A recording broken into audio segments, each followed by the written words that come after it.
below thresholds, and there isn't any cost to the state as such of allowing people to defer their LPT bill. It's a charge in the property, it will be collected, so there isn't any net cost to the state.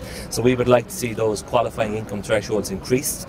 We want to see the interest rate charged on a deferral reduced. We suggest that it would be halved from 4% to 2%, and then we are suggesting in relation to the rate that the rate would be set on a national basis for each local authority, so that under the new regime each local authority would be bringing in broadly the same amount of money as they have been up until now. There will be new properties coming into the net because exemptions up to 2019 will have expired, properties bought since 2013 and so on. So there will be in the region of 20 to 30,000 extra properties at least coming within the LPT net. So what we'd be calling this morning is on government to clarify their plans.